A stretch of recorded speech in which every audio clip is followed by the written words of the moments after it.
Chers auditeurs, nous vous invitons à rejoindre les milliers d'autres gens qui ont déjà changé leur vie à l'aide du best-seller de John Maxwell, Pensée Succès, le mode de pensée des gens qui réussissent.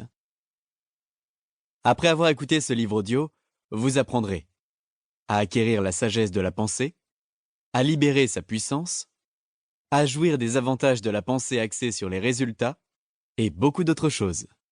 Faites de vos pensées vos meilleurs alliés sur le chemin vers le succès.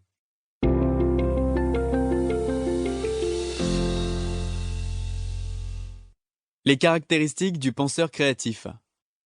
Peut-être n'êtes-vous même pas sûr de ce que je veux dire par « hautement créatif ». Permettez-moi alors de vous expliquer quelques-unes de mes remarques.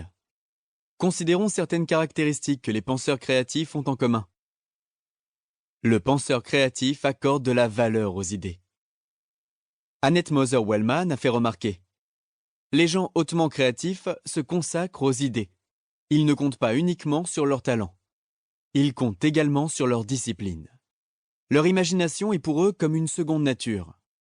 Ils savent comment l'utiliser au maximum. » La créativité a rapport avec le fait d'avoir des idées, beaucoup d'idées. Or, vous n'aurez des idées que si vous leur accordez de la valeur. Le penseur créatif explore ses options. Je n'ai jamais rencontré encore de penseur créatif qui n'aime pas avoir d'options. Le fait d'explorer une multitude de possibilités aide à stimuler l'imagination, qui est essentielle à la créativité. Comme Albert Einstein l'a dit, l'imagination est plus importante que la connaissance. Les gens qui me connaissent bien vous diront que j'accorde une très grande importance aux options. Pourquoi ? Parce qu'elles nous ouvrent les portes sur les meilleures réponses qui soient, et non sur les seules qui soient. Les fins penseurs proposent les meilleures réponses. Ils élaborent des plans d'urgence qui leur fournissent des solutions de rechange. Ils jouissent d'une liberté qui fait défaut aux autres. Et ce seront des gens d'influence et des dirigeants. Le penseur créatif sait embrasser l'ambiguïté. L'auteur Henry Louis Mencken a dit « C'est l'imbécile qui est toujours sûr, et c'est le sûr qui est toujours imbécile. » Les gens créatifs ne ressentent pas le besoin d'éliminer l'incertitude. Ils voient toutes sortes d'incohérences et d'écarts dans la vie, et prennent souvent grand plaisir à explorer ces écarts ou à redoubler d'imagination pour les combler. Le penseur créatif célèbre les contretemps. La créativité, en raison de sa nature, nous amène souvent à sortir des sentiers battus et à aller à contre-courant. Kingman Brewster, diplomate et longtemps président de l'université Yale, a déclaré « Il existe une corrélation entre le créatif et le cinglé. Alors il vaut mieux supporter le cinglé avec joie. » Pour favoriser la créativité en vous-même ou chez les autres, soyez prêt à tolérer quelques petites bizarreries. Le penseur créatif sait relier ce qui ne l'est pas. Étant donné que la créativité d'une personne la pousse à employer les idées des autres, il est très appréciable d'être capable de faire le lien entre une idée et une autre, surtout entre des idées qui ne semblent pas liées entre elles.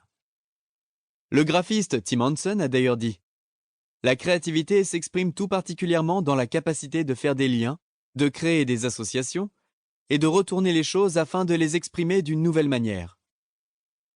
Créer des pensées additionnelles, c'est comme faire un voyage en voiture. Il se peut que vous sachiez où vous allez, mais c'est uniquement en cheminant vers votre destination qu'il vous est possible de voir les choses et d'en faire l'expérience d'une manière qui ne vous était pas possible au départ. La pensée créative fonctionne un peu comme ceci. Penser, recueillir, créer, corriger, relier. Lorsque vous vous mettez à penser, vous êtes libre de recueillir. Vous vous demandez « Quel matériel est lié à cette pensée ?» Lorsque vous avez le matériel, vous vous demandez « Quelles idées peuvent améliorer cette pensée ?» Vous pouvez alors commencer à faire passer une idée au niveau supérieur. Après cela, vous pouvez la corriger ou la perfectionner en vous demandant « Quel changement pourrait améliorer cette idée ?» Finalement, vous reliez des idées en les plaçant dans le bon contexte afin de rendre la pensée originale, entière et puissante. Le penseur créatif ne craint pas l'échec. La créativité exige la capacité de ne pas craindre d'échouer. C'est que créativité égale échec. Une telle affirmation vous surprendra peut-être, mais elle n'en demeure pas moins vraie. Charles Frankel affirme ceci.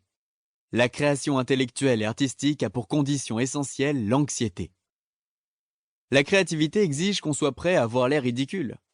Elle exige qu'on court des risques, en sachant que tout peut nous revenir en plein visage. Bien que les gens créatifs sachent ces choses, ils persistent à rechercher de nouvelles idées. Ils ne laissent tout simplement pas les idées qui ne fonctionnent pas les empêcher de soumettre d'autres idées qui, elles, fonctionnent. Pour continuer à écouter ce livre audio gratuitement, cliquez sur le lien dans la description et vous pourrez l'écouter en entier sans frais grâce à l'essai de 30 jours d'Audible.